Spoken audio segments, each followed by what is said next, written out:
ॐ विश्वं दर्पणदृश्यमाननगरी तुल्यन्निजान्तर्गतं पश्यन्नात्मनि मायया बहिरिवोद्भूतं यथा निद्रया यस्साक्षात् कुरुते प्रबोधसमये स्वात्मानमेवाद्वयं तस्मै श्रीगुरुमूर्तये नमः इदं श्रीदक्षिणामूर्तये बीजस्यान्तरिवाङ्कुरो जगदिदं प्राङ्निर्विकल्पं पुनः मायाकल्पितदेशकालकलना वैचित्र्यचित्रीकृतं मायावीव विजृम्भयत्यपि महायोगी वयस्वेच्छया तस्मै श्रीगुरुमूर्तये नमः इदं श्रीदक्षिणामूर्तये तस्मै श्रीगुरुमूर्तये नमः इदं श्रीदक्षिणामूर्तये। ॐ सहना भवतु सहनौ भुनक्तु सह वीर्यं करवावहै तेजस्विनावधीतमस्तु मा विद्विषावहै। ॐ शान्तिः शान्तिः शान्तिः। सदाशिवसमारम्भां शङ्कराचार्यमध्यमाम् अस्मदाचार्यपर्यन्तां वन्दे गुरुपरम्पराम्। ॐ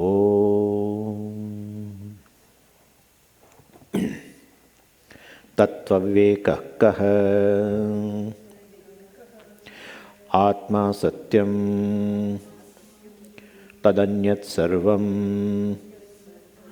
मिथ्येति। Atma satyam tadanyat sarvam. Anyat sarvam is equal to anatma, non-self. And other than Atma, everything, whatever you see, whatever you experience, whatever you hear, whatever you taste, whatever you touch, everything is mithya. And mithya means not it is non-existence, now we know. It is apparently existent. Apparently existence. Without consciousness, very simple thing is, without consciousness, no one can prove the existence of anything. To prove the existence of anything, first existence of Atma should be proved. Without conscious being existent, nothing gets proved as existent thing. So space is, if you say, well, automatically it proves consciousness is. Otherwise, how will you say species? Space is, how will you say? You cannot say. Space is not, Swamiji. Law. Yeah, consciousness is. Right? Yes, but there will not be a, Swamiji, experience of that there is no space. Yeah, you have experience. You have experience that there is no space. Time is, consciousness is. Time is not, consciousness is. Otherwise, how will you say? Without experiencing the absence of time, you cannot say that time is not. Then experiencer is automatically proved. Experiencer is automatically proved. If experience is there of an absence of a time, then experiencer is automatically proved. Experiencer is Atma. Right? Therefore, Atma is one. But Swamiji, what is that state in which time, space, etc. are absent? Deep sleep. That's how even after getting up, if sleep, still overlaps, people think, what is the time? Where, right? It is happening. Sometime in a very, very deep sleep. It has happened to me several times. I am a champion of sleep. Championship I have.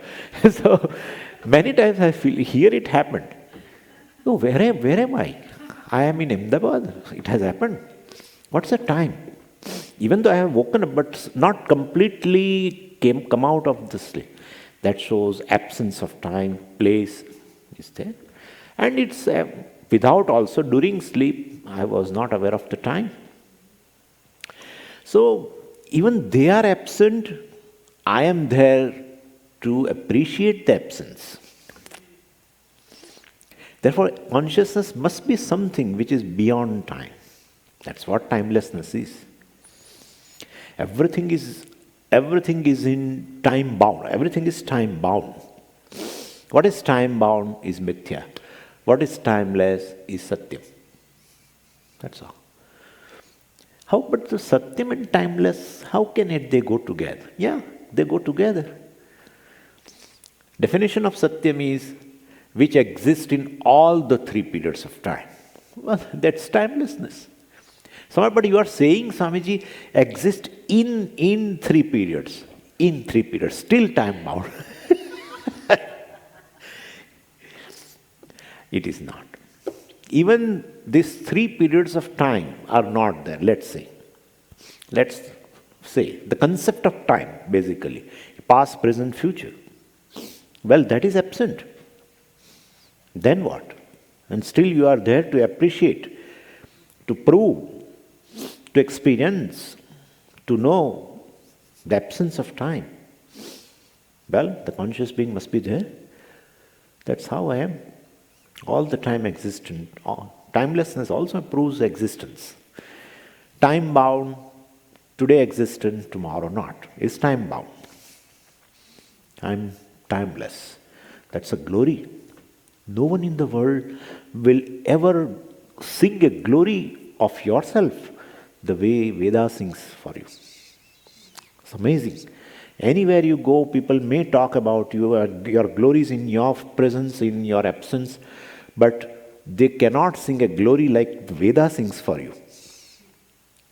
That you are the truth of the creation. You are timeless. It's amazing. People may sing glory, the same people may criticize, censure you also, at times. Even our own friends, sometimes they censure for our own benefit also. But this is the one which all the time, from first page to the end, all the time sings glory, glory, glory, glory. But I have some defects. He says defects are there, but not in you. Limitations are there, but not in you. Tadanyat sarvam mithya. Where the limitations are, where the doshas are, well, that's all not in you. It's all mithya. They are there in apparent existent things. And that is not your nature. That's in body, etc. Mind also. That's how we can claim. Even I have so much of doshas so far as if I consider myself as a mind. I should not have that kind of an attitude all the time, criticizing myself. A person who criticizes himself or herself more often than not is not a qualified person for the Vedanta. Vedanta says you are faultless. You say, no, sir, but I am having this problem. Yeah, problems are there. Since you are experiencing, we appreciate. They are there, but not in you. That's all. Not in you. It's in mind. But ultimately it is me. Well, then you have not appreciated Vedanta. You have not appreciated Vedanta. If you still equate somehow the mind which is apparently existent and you which is timeless, which is existence by nature, that is apparently existent. But how can you say mind is apparently existent? It is apparently existent. In deep sleep, your mind is dissolved. The mind which is haunting you all the time in other states, especially in a waking state, the same mind along with that, all the capacity of haunting and everything, all the faults, just resolve. If they do not resolve, there will not be a deep sleep state. And therefore, if they could resolve, if they are not intrinsic to you, well, let them come and go. Why to worry?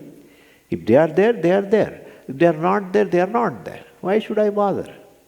Ultimately, it is not in me. I am the one who is illuminator of everything, of the mind, of the senses, of physical body, along with the good or bad attributes, everything. It's just mithya. It is there because of me. Means existence of there is because of me, etc., etc. And so, yesterday we started with that the body is not basically satyam, because body has been taken as a satyam. So here it is said Atma satyam. And if body is Atma, that is I, well, then body is satyam. If body is satyam, then not this body, all other bodies also satyam. And all other bodies are satyam, then well, that Atma is going to be very limited. And therefore, it's not correct. But body is not Satyam, how can you say? Body may be Satyam. Let others' body also be Satyam, but this body also be Satyam. Body is Satyam means body is Atma, I mean. Then we found that body is Mithya thing, because it is put together of several components. And each component is not body. Dermis is not body, flesh is not body. Flesh is not a body. If flesh is a body, flesh, wherever there is a flesh, I will say body. I will not use the word flesh. Wherever there is a blood, I will use the word body, because ultimately blood is body. No. Therefore, each part, when I say each part has different name and different appreciation in my mind as a meaning of it, well, it is not the body. Then put together is a body. No, put together also is not a body. Put together also is a not body. That's what we are going to see. But anyway, so Upanishad that takes a different model. Rather than going by dermis and flesh and blood and all this, all the parts, Upanishad has its own model. Upanishad says it is 3 elements or 5 elements. And each element is element, but not a body. That's how it goes. And generally 2 models are there for the body. Body is looked upon in different Upanishads little differently. Chandogya Upanishad looks upon the same body as 3 elements. And Taittiriya Upanishad looks upon this body as 5 elements. And definitely, first thing is, if 3 elements, then water, fire, water and earth. They avoid these 2 things, Vayu, air and space. So, if body has a temperature and therefore there is a fire, it has a shape, body has a shape because of water. And the constituents of the body are all these minerals, calcium, carbon and everything. And therefore, that is looked upon as a Prithvi, that is earth. This is a model according to Chandogya Upanishad. And 5 elements, then air also is, definitely it is there also. So air is there, space of course is there. Since that 12 o'clock food goes in, there is a space indicates, right? So space is there very well. It has its own voice also, some kind of, it makes some noise also, sometimes good also. And therefore, that sound belongs to space. That's an attribute of space. Therefore, when it becomes empty, the stomach becomes empty, it makes a sound. Yeah, it makes a sound. Then I feel, there is a, now clear. I have to search some dibbas. Where are they? So, it is there. Right now the sound is coming out because of there is a space. Suppose if person eats up to the neck, and then if I tell him to take some lecture, he says, I will not be able to speak, because the space is less now inside. Therefore, that sound doesn't come out. Anyway, and this is just by the way. Anyway, so if you take away the minerals, well, there is no body. But minerals are not the body. Take away the minerals, there is no body. Then minerals are body. No, minerals are not body. It's a calcium. Otherwise, you see the Sendo's calcium bottles. And then if calcium is the body, then seeing that, calcium tablet, you will see that is the body. Human body, that too. Then you are eating human body means you are a violent, where is non-violence? You are also a non-vegetarian because you are taking a human body. In every day, 500 milligram human body. Nobody takes. We should think, see, this is where the things are. So, body has just these 3 things, and you remove one by one, and you find there is no body. Well, then this put together is body. It's put together also is not body. Each one is a body. No, each one also is not a body. This is how the mithya is. Mithya is called inexplicable. Inexplicable. This is how the whole world is. Whole world, phenomena in the world, everything is like this. Everything. Starting from sun, sunrise, sunset and what not. Everything is like that. When the objects are like that, the phenomena connected to the objects also is like that. And people break their heads to find the truth of the situations and phenomena. We say, live it. Live. That's how people lose their lives and hold their energy, time. Just putting the situation into some ideal kind of a thing, in which they feel that this will remain like this throughout the life. But they don't know that it will never remain like this. Because this is mithya. You look upon a certain thing in a certain way, and it turns out to be different altogether. That is how the science goes on and on and on and on. Taking one cell, they go on, and they will go on and on, even after 1,000 years. This is how the nature is. Inexplicable. It will come further also. So this mithya thing. Anyway, so take away the water, there is no body. If you take away the water, it is just dehydrated powder becomes. Therefore, and fire, etc. Also the temperature. If fire is fire, it's not the body. What is the body? So body is something which is depending upon these three constituents. Existence depends upon three parts. At the same time, put intelligently together in a certain form, and like the flower is called body, right? Depending upon these three factors, and these three factors in a certain proportion put together intelligently, then it is body. So Atma Satyam Tadanyat Sarvam Mithya, and therefore other than body, don't say everything is mithya. Body is equally mithya. Inexplicable. It is made up of components. Component is not the body. And if you just lump together elements, that's also not body. 30% carbon plus 40% phosphorus plus please, and then you on top of it little water, and top of it there are embers. Let's put some temperature, and this is body. Then we'll call some person who wants to marry. We say, this is his body, please marry. What are you talking? Are you mad or what? This is how it is. That's how it is. But ultimately body is totally dependent upon these three things. Then call this as a body. No, we cannot call. Each component, no, that is also not. Component is component. Mixture, no, that's a mixture. Then what is body? Intelligently put together these three is body. Body is manifestation of knowledge. Any manifestation of knowledge is mithya. Please keep this thing in mind. We are going to analyze later when the creation comes. So, if you say the body is Satyam, you do not know the meaning of Satyam. Basically, in the vision of Shruti, only Atma is Satyam. Everything else is Mithya. And everything else now include body also. Body is Mithya. So, your physical body is definitely included in everything. Tad anyat sarvam. Sarvam, everything.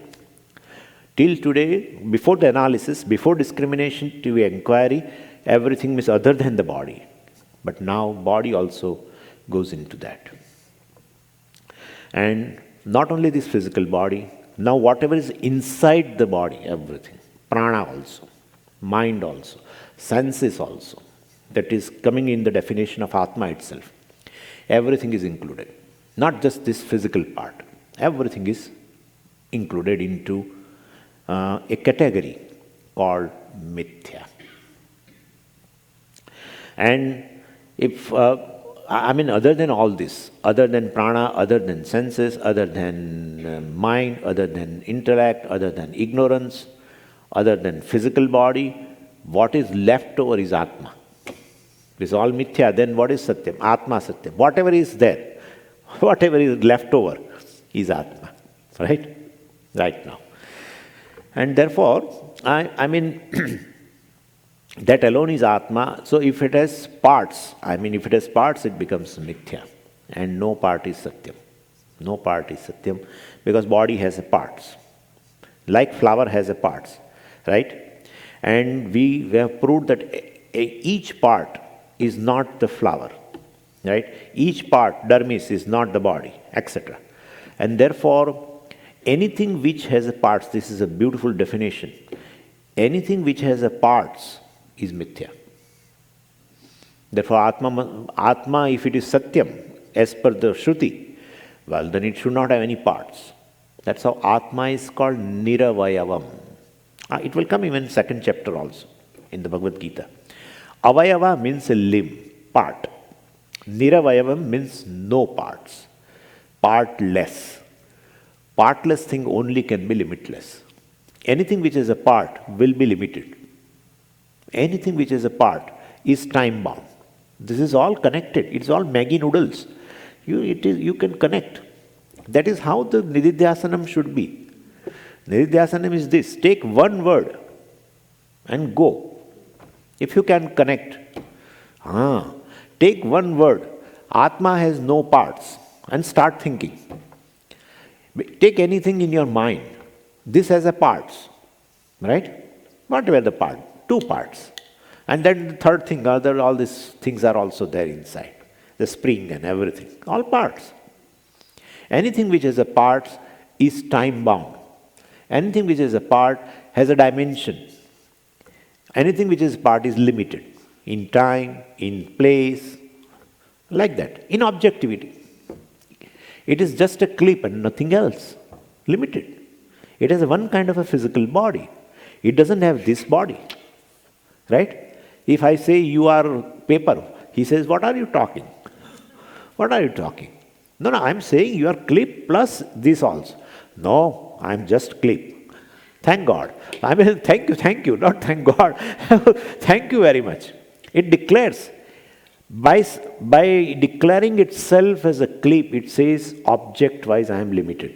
And therefore it is limited. What is limited will be time-bound. How can you say limited is time-bound? Because made up of parts. And what has a parts will fall apart. That's how Swamiji says. Whatever has a parts will fall apart. Not today, tomorrow. It's going to fall apart. Well, time-bound. Anything which has a parts has a birth and death, definitely. Joining the parts is a birth. And they fall apart is a death. Right? When they fall apart is a death. So it is time-bound. Limited. Everything is connected. Atma is Satyam, Atma is partless. Because any mithya thing we have seen with the parts. It may be a flower, it may be a body, it may be anything. And lastly, we'll see a car example. That's a beautiful example. Like consider a car, and suppose I do not know a car and you are introducing a car to me, suppose. And when I see a car, then I say, I am seeing rubber. I am seeing steel. I am seeing water, gas, etc. Plastic, iron, all these things I see. I don't know something called car, suppose. Then definitely when somebody introduces me, Swamiji, this is a car. I said, where is car? I see only certain rubber. Say, car is a rubber? He said, it's a rubber. If I say, I see a rubber. He says, this is a car. I say, I see a rubber. Well, is rubber a car? Then rubber is not a car. He will say, if rubber is not a car, I want to see car. Remove the rubber then.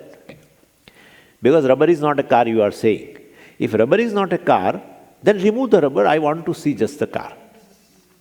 And then definitely he removes the rubber. Then is car the air? Well, air is not the car.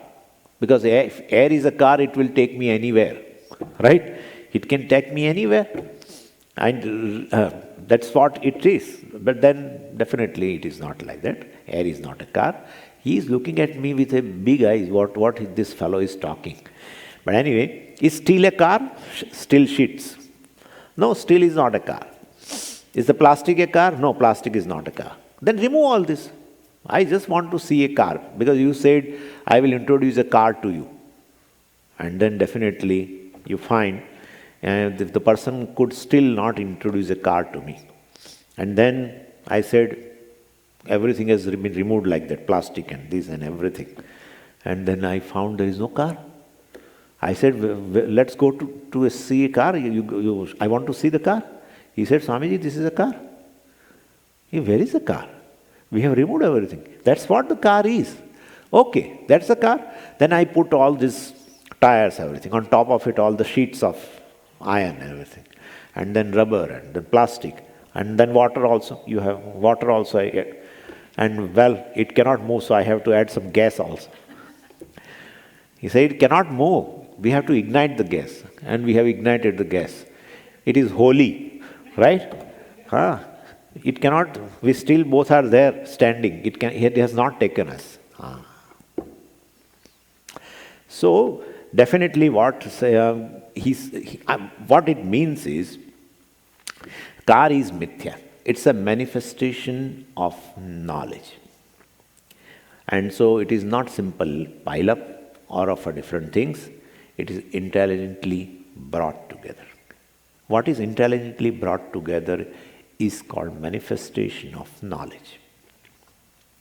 And therefore, intelligent, we will be coming to the creation later, that this also put together intelligently. Then somebody's knowledge has manifested, that is Ishvara. That's how we will come. I'm just giving you a line, but in creation also it will come. This is the creation of a human being. That's a creation, entire creation also will be. This is a human being's knowledge manifestation. That is a manifestation. The whole world is a manifestation of knowledge of Ishvara. That's how he is Sarvajna, etc. So intelligently brought together to perform a certain function. And so, what function? Definitely, all these functions. So, the body is also intelligently put together to perform various functions, all psychological, physiological, all functions. And even to achieve a common function of keeping the body alive. We have to put together in a certain way, then only it will remain alive. Otherwise it won't. Like dermis and everything, blood and flesh and everything is lying. And you put together in a certain way, but you feel it is not alive. You can, if you give a certain kind of a packing of a human form, just think, 6 liters of blood and this and that. I have to talk, what can I do? Because this is so dear to me. No, this is so dear to me. But what we don't know, that what is inside everything. Anyway, so if you give a shape, human shape, and dump everything in that, or whatever way you want, you arrange them inside, well, still it is not alive. Therefore, my knowledge is not sufficient to make it alive. Some another conscious being, time being, some another conscious being who is having much more knowledge than me, his knowledge should manifest in putting up these things together. Right? And therefore, all this putting up together in a certain fashion or intelligently indicates this is called body. So we can generalize the definition. Anything which can be put together intelligently is mithya. But why they put intelligently together? To serve a certain purpose. It may be this, it may be this. This is also intelligently put together to serve a purpose. It serves a purpose. When any person who is having a knowledge, when he puts together different parts, definitely in his mind there is a purpose. There is a purpose to serve. That if he puts in a different way, well, it will not show the time. Right? And therefore, that is called satyam. That's called mithya. So this is how the mithya is defined. And therefore, Atma is Satyam, and then definitely it doesn't have parts, because anything which has a parts, their parts are put together, certain way, intelligently put together to serve a certain purpose, well, definitely That's a mithya thing. And therefore, Atma is Satyam. And for Atma to be Satyam, it has got to be partless. What is partless will not fall apart, right? If it doesn't fall apart, well, there is no death. Where is the question of death? Death means falling apart of elements. Got together, life. Falling apart, death. But it doesn't have a parts at all. Well, there is no death. Well, there is no death, there is no life, there is no birth also. Where is question of birth and death? Birth and death birth and deaths are there. Birth and death are there, but not belong to Atma. Right? Dhiras tatra na muhyati. The dhira will not.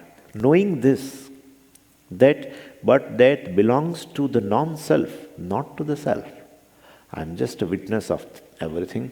In my presence, birth takes place. That's how it is. In my presence, death takes place.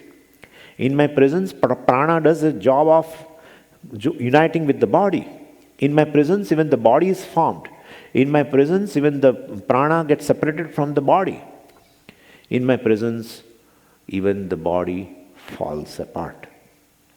I am partless. In my presence, parts join, parts fall apart.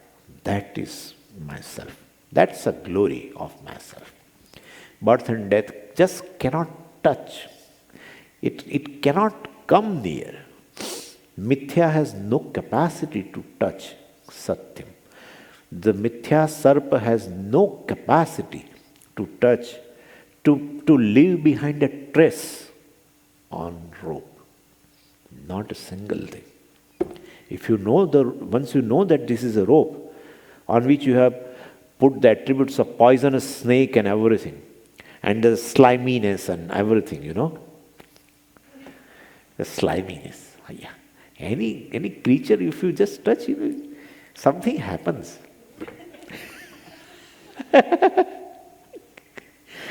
I mean, nothing is there. Nothing is there. Whatever you say, you call a lot of people that this is a poisonous snake and etc. And person puts a torch. Snake has gone for good, not leaving behind a single trace. Mithya can never touch Satyam. Atma is Satyam, body etc. is Mithya. Asangoham, asangoham, asangoham. They used to chant this. Even in yoga also people used to chant asangoham. I am untouched by the Mithya. Sangha means a connection, contact, sambandha, relationship. Any relationship means definitely affected. In relationship, both the things will be affected. Any relationship. Not one is affected and other is not. Definitely. If you feel related to something, you will be also affected. Another will also be affected. If there is no relationship, well, I am not affected. In world, where I am not related, I am not affected. But if I am related to somebody, and if I happen to come to know that he, she has some illness or something, you are going to be affected. So this is how the thing is. The world is there, and it is like Sarpa, the snake, projected. World is a projected thing. Mithya means a projection, by the way. Appearance, projection. And like the snake is a projection on the rope, same way this is a projection. And when you project something, what is projected has some existence. And that existence is borrowed existence. Snake is projected on rope, taking the existence from the rope. Snake is projected and shines, right? Any projected thing shines also in your mind. That shining or illumination is on account of the rope. Rope only, actually you are seeing rope only, but in your mind it is snake. Anyway, so this is Tattva Viveka, right? Taken body as a self, now we have done the discrimination. And in the discrimination we have come to know, body also is mithya. Everything is mithya, body also is mithya. That's the main discrimination. Other thing, this is not me, is a simple discrimination. This is not me. Paper is not me, table is not me. Well, there is not big discrimination, I know. But body is not me. That's a discrimination. Body is also mithya. When we said everything is, well, first what we did is, everything is mithya. How? Because everything is made up of parts. That's how we give example of flower and desk and everything. And car also, everything. And of course, body also is like flower, like desk, like car. Car also parts put together intelligently. Body also parts put together intelligently. And not your intelligence, not your knowledge. Intelligence means knowledge, not your knowledge, Ishvara's knowledge. Because I also can make the body. And all these things which I have removed, I can feel it up inside and do this. Swamiji, it's enough. Go ahead. Okay, I will go ahead. Let's go. Atma kaha sthula sukshma karana sharirat vyatiriktah panchakoshatitah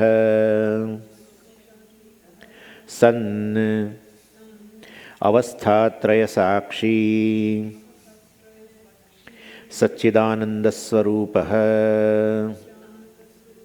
San Yastishtati Sa Atma. So what it says is, one who is distinct from Sthula Sukshma Karana Sharirat Vyatiriktah, distinct from.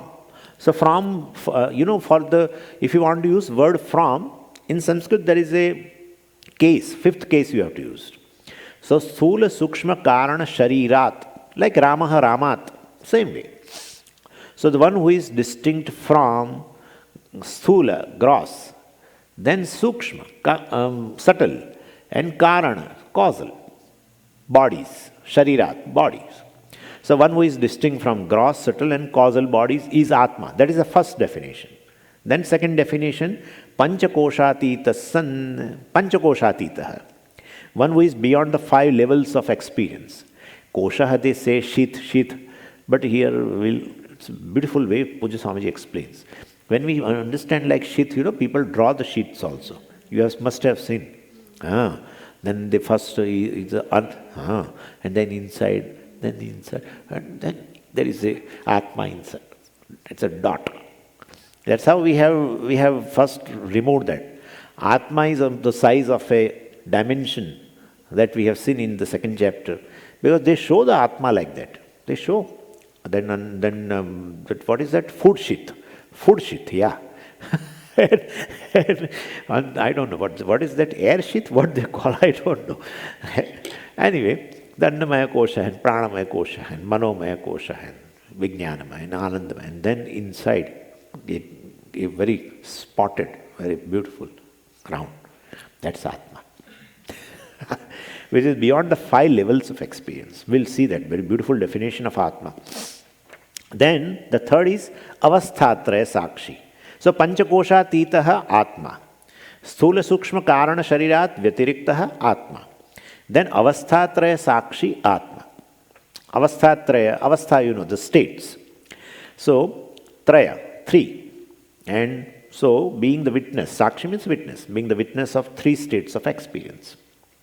This all is waking state is an experience, state of experience. And then Satchidanand Swarupaha, which remains in the form of existence, consciousness and fullness, complete. Is Sa Atma, is the self. So Atma Satyam, Tadanyat Sarvam Mithya. What is that Atma? That you are calling as a partless, timeless, and you are calling it a Satyam, and other thing you have proved as a Mithya, apparently existent. What is that Atma? So now, see, the essence of anything is called Tattva. So Tattva Viveka, we started with that. It is essence of everything. And that is called Atma, that is Satyam. So Atma Satyam Tadanyat Sarvam Mithya, that has been told earlier, and that Atma is now defined. So the difference between Satya and Mithya is this. In short, we will now tell. Mithya cannot exist without Satyam, and Satyam exists by itself. First thing. If you put it little differently, we can put it like this. Satyam does not need anything for its existence. Mithya cannot enjoy existence independently. You can say that way also. So Satya and Mithya cannot be having the same status. Body and the self. Please now onwards, whenever Satya Mithya we talk about and we give a further description, take body and the self. Body and the self. Compare it that way. You will create a distance in your mind. That you will create distance with space in your mind. That's how it is. I'm just referring to yesterday's question.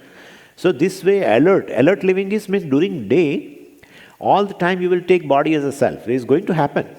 We will accept it. But we'll try to create a space in terms of the realities. Understanding of a reality, then only you will find this kind of a difference. And that's called viveka. That's a discriminative inquiry. It will go by this way only. So Mithya cannot enjoy the same status. Mithya cannot exist independently, etc. Or Mithya needs for its existence all the time Satyam. Satyam doesn't need for its existence anything. Independently exists. Self-existent, we can say. Okay. Then, so which does not depend upon anything is Satyam, and while anything other than Atma depends upon Satyam for its existence. That is Mithya. So here said Atma Satyam, but the problem is the confusion, self-confusion. So we have not understood the self as a Satyam. We have taken body as a Satyam, and therefore, why? Because Mithya is not separate from the Satyam. That part now we'll have to take. Why it is happening like that? If two things are separate, you cannot take one for the other, right? If this is and this are independently existing and they are separate, you will not tell me that this is paper and this is clay. When they are lumped together somehow, suppose, then one thing is taken as other, right? And therefore, that's a confusion. That's a confusion. So, Satya, Atma and body, which is Mithya, they are together. They are together means they are actually, the together word is not correct word. Why? Because Mithya is all the time non-separate from the Satya. There cannot be together of pot and clay.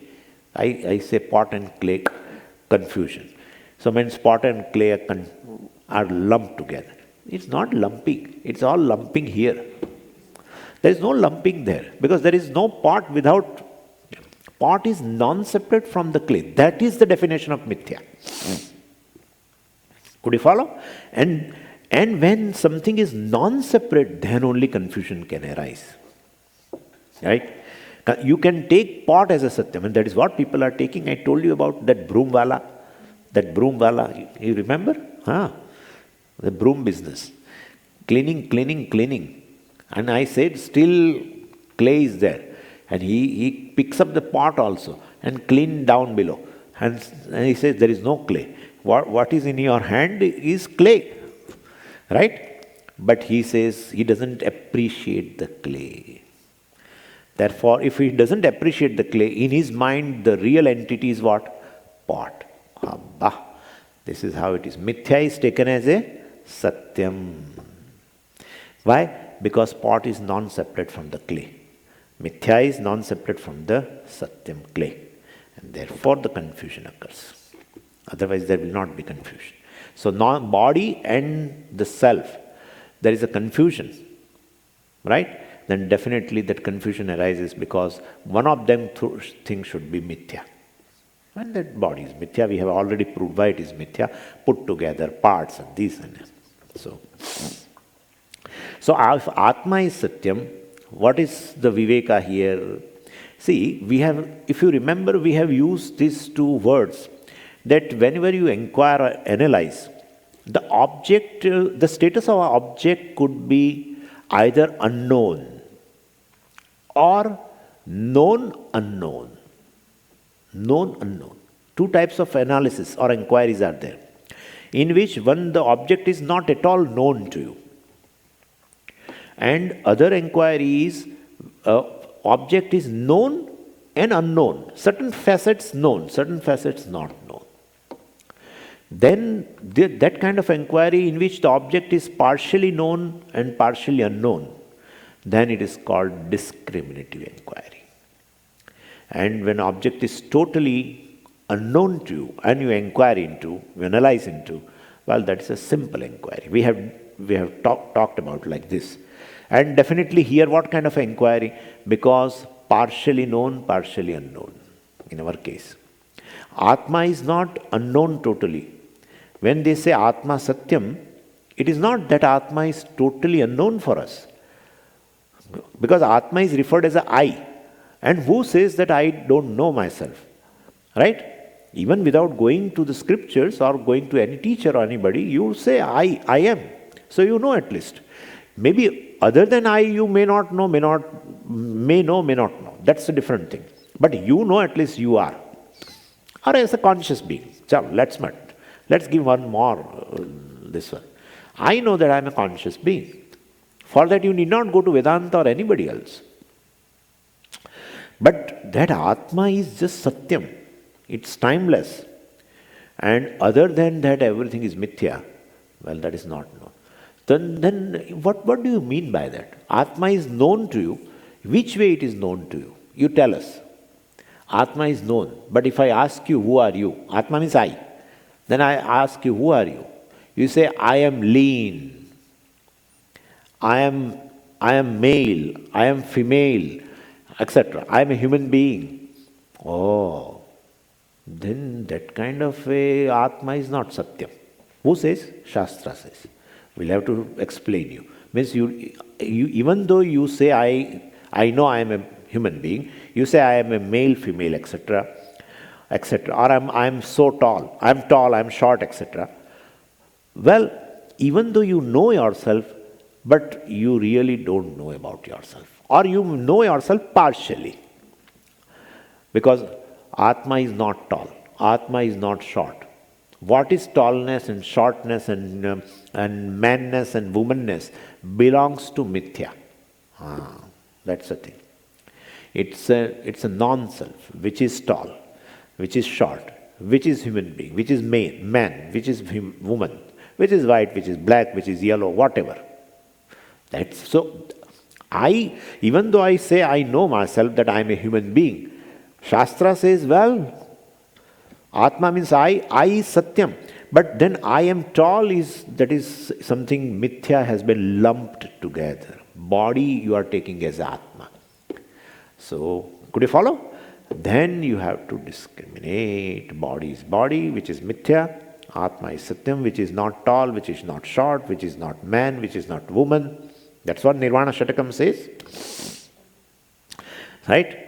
So I'm not an enjoyer, I'm not an agent of action, I have no birth, I have no death. That is Satyam. And then whatever you are telling about, because tallness is a object of your knowledge. If Atma is tall, that is Satyam, I mean tallness is really your nature. Then take the tallness of the tree also on yourself. Anything tall is yourself. Because Atma is tall. It's not. Then I say, do you see a tree? Yeah, I see a tree. How is it? Yeah, it is tall. Then is it an object of your knowledge? Otherwise, how will you tell it is tall? When you say it is tall, it is an object of your knowledge. Right? Then object of the knowledge and the subject of the knowledge, they are saying? They are never saying. If tree is tall, you are not the tall. You definitely know that very well. You know very well because it's the object of knowledge. What is known and the knower are never the same. Knower is knower, known is known. If the tallness of the tree is object of your knowledge, that is something called known, and you are the knower, well, they are not one thing. Then tallness of the body, why are you taking on yourself? If tallness of tree you are not able to take yourself, when you are seeing a tree is tall, you don't say I am tall, then body is tall. Why are you taking that I am tall? I don't know. Yeah, that's correct. Confusion. That's confusion. You cannot talk about the tallness of the body unless it is known to you.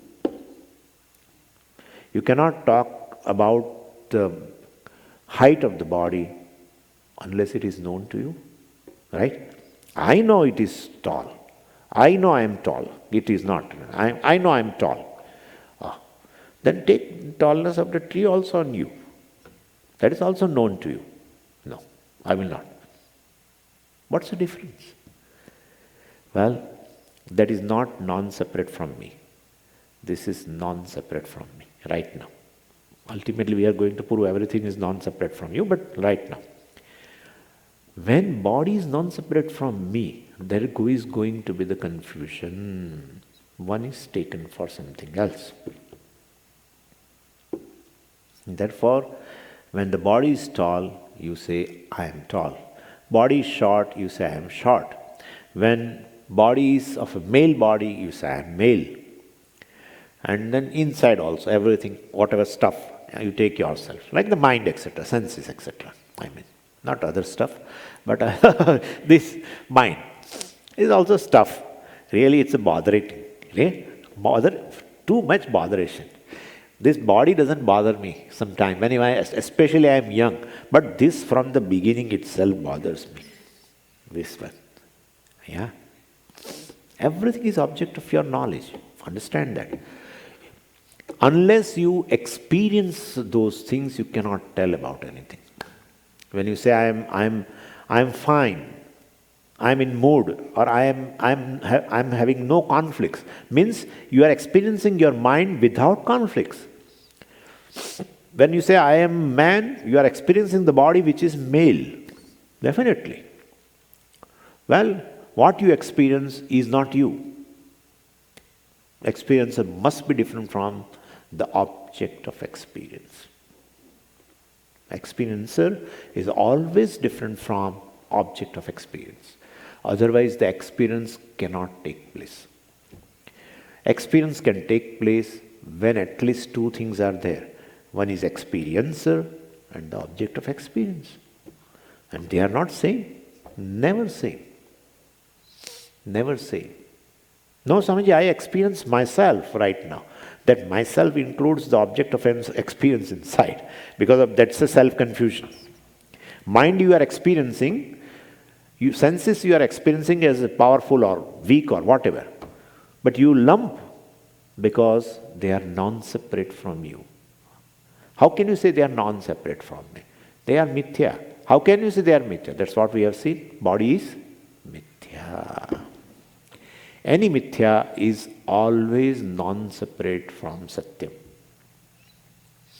Wave is non-separate from the water.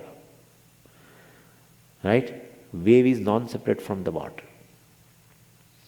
And therefore, anyway, so we'll come to that. So this is how Atma means I and it is known to me also. And when I analyze what is known as Atma, then I find that is not Satyam, but Mithya. And therefore, the entire, so this is way, the Satyam is only Atma, and what we are, that proves that I don't know really, in certain facets, I don't know myself. Even though I say I am, etc., I am human being, etc., but when I say I am a human being, I am tall, etc., certain component of me is really not me. It belongs to body, which is mithya. I include in the I. What I? Which is called Atma. What is that? Satyam. Atma is Satyam, in which I lumped mithya thing. And therefore, partially you know, partially you don't know. You have lumping in the mind has taken place. So you separate. That's how discriminative inquiry. Now the entire body can be viewed according to different models. As I said, we have seen another two models are also there. If you consider a biological model, then it can be reduced to just cells, right? A bunch of cells. But you don't, I mean, if it is a bunch of cells, the bunch of cells should be called body. But, well, no. Bunch of cells are bunch of cells. They are not called the body. So, if you remove the bunch of cells, minus bunch of cells, well, there is no body. And therefore, in this model, biological model, if you reduce to bunch of cells, then you say bunch of cells is a body, you cannot tell that. Right? Single cell is not a body, bunch of cells also is not a body. Could you follow? And if you remove it, there is no body. Then you see why we call bunch of cells is body, because if you remove them, there is no body. So we say that is the body. Oh, but bunch of cells is not a body. Bunch of cells is bunch of cells. And that is in storage of this biologist. They keep the storage of bunch of cells. Right? We never call them as a body. We have seen today so many bodies in the glass jars. Nobody says that kind of a thing. So there is no confusion. This is one model. Another model is just minerals also, which I have talked about. But we here say again, calcium, carbon, and all that. But Swamiji, somebody told me, I said they are just minerals. Calcium, carbon, iron, phosphorus, all this, everything. He said, no, you are not putting properly. I said, why? He said, in a specific proportion it becomes a body. In a specific proportion. What is the proportion? He told me some proportion. Calcium, this much percent, this much percent, this much percent. Okay, I said, you mix it up. You put here all this. Then call this as a body. Then relate with that body now. Here is not able to. So, even the proportion also, or quantities, etc. Whatever the quantity of iron, quantity of phosphorus, quantity of carbon, even if you put, it's not body. Because from body, if you take it out in terms of material, earth, you put it out, this will be only this phosphorus in certain amount and carbon in certain amount. And after that, if I try to see body, there is no body. Therefore, this is body, we say, but that is not the body. This is an amazing thing, right? It is an amazing thing. If you remove it and put into parts, well, that is not the flower. Then of just the bunch of all these petals and this, can you call flower? No. You will call bunch of petals, etc. And without them, there is no flower. And when you remove it, there is no flower as such. When you combine together, put together, there is no flower. You put all together, there is no flower. So intelligently put together and all this we have to intelligently put together in a certain fashion to serve a certain purpose, everything. That is mithya. Not independently existent. First thing is, by going to the parts, we want to say it is not independently existing. Its existence depends upon the parts, and every part is not that. Could you follow? That is how we say. So there is confusion also here, and reason for this confusion is that mithya is not independent of the satyam, and therefore, since it is not independent, non-separate from the satyam, confusion occurs is satyam is not appreciated, and mithya is taken as a satyam. And therefore, and as I told you, wherever there is a mithya, there itself satyam is. Because mithya being non-separate from the satyam, where the mithya is, there itself the satyam is. Wave is non-separate from the water, so when you are seeing wave, actually you are seeing water. You are seeing water, right? Similarly, the physical body is mithya, and then it is definitely never independent of the Satya Atma, and therefore, Satyam is very much present where the mithya body is, right? Where the mithya body is, the Satyam is right there inside, and well, you can mistake the body itself as a Atma. And so, same way body is taken for Atma, Atma is taken for the body, being non-separate, and then the limitations of the body are taken as the limitations of Atma. That is the disease. This is the disease. Limitation centered on the self is a disease. It is the cause of grief of a human being. That's all. The grief arises not out of because he or she is a reason, or she is a reason, that is a reason. Nothing. Problem is you, solution is you. This is the only problem. Please go to the room and check today all your problems one by one. You won't find a single problem without the self-confusion. Any problem, in center of that, body is Atma. Body is Atma. Show me any problem centered on Satchidananda Atma. Show me. You will not be able to show. Even the so-called pandemic problem, it is somehow it will catch me. Suppose someone thinks that way. Which me? Which me? Body or the other thing? There's a body. And it catches the body, that's a reality, Swamiji. Yeah, I'm not saying that. But body is taken as Atma is not real. It catches body, I don't mind. It catches me is a problem. Well, Mithya is taken as a Satyam. That is how Mithya creates problem. Mithya borrows existence from the Satyam, shines on account of Satyam, and then appears as a real, and appears as real. It is not real. It just appears as a real, creates havoc. Creates havoc. All the problems in your life are centered on the very confusion that I am the body. Because body being non-separate from the self. Body is Mithya. Atma is Satyam. Mithya is always non-separate from the Satyam. Cannot be separate. If they are separate, it is not called Mithya. It is real. If Atma is and these two are separate, then Atma is real. This is also real. Separate means what? Independently existing.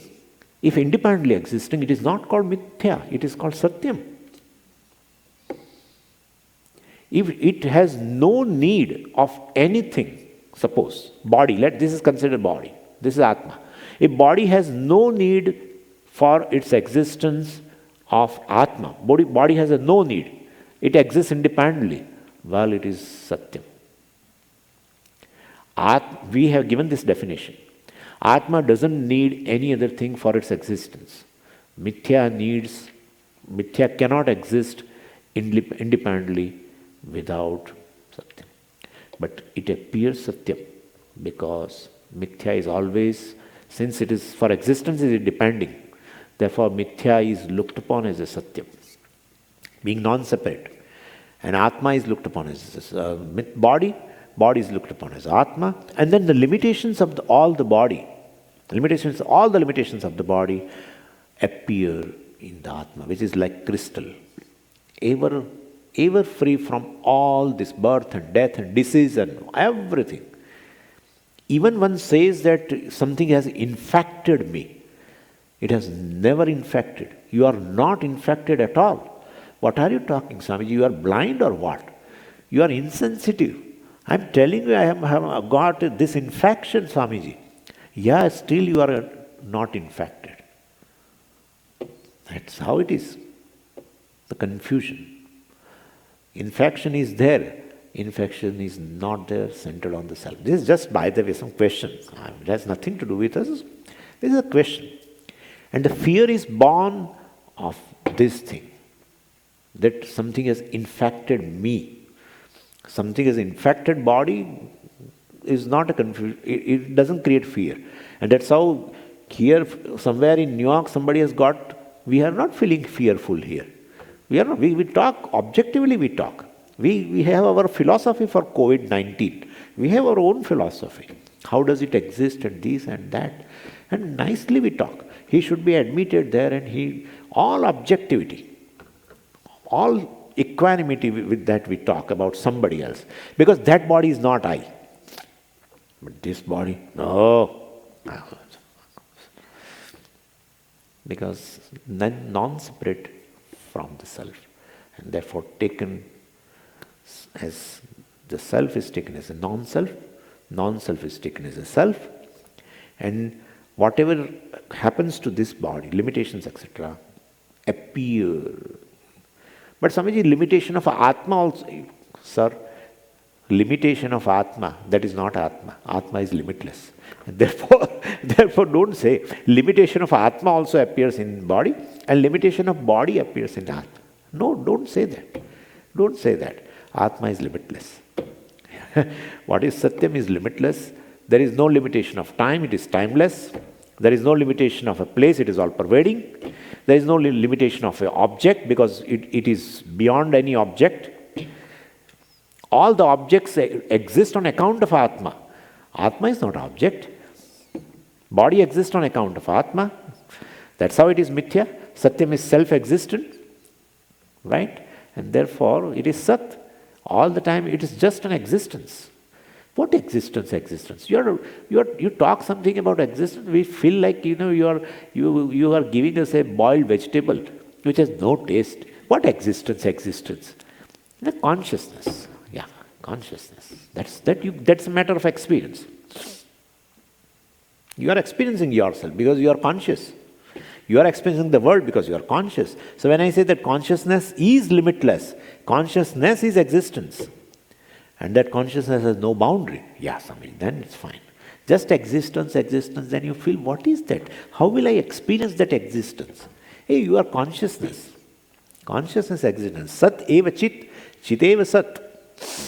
And Satchit alone is Ananda, fullness, limitless. The Satchidananda Atma is yourself that is going to come. Om Purnamada Purnamidam Purnat Purnamudachyate Purnasya Purnamadaya Purnameva Vashishyate. Om Shanti Shanti Shanti. Harihi Om Shri Gurubhyo Namaha. Harihi Om. So we will have an evening class at 4 o'clock, 4 to 4:45, and then 4:50 onwards we will have a Pradosh Puja, and then the Aarti, etc. Satsang today we have kept at 7 o'clock, and perhaps because this is the last satsang, you must have come to know, I think Shuddhatmaji must have told everything. So by law we are forced. I have seen yesterday governor's order, and so we are forced, otherwise there will be a problem for us. So we'll have to close it. Don't think any other reason is there.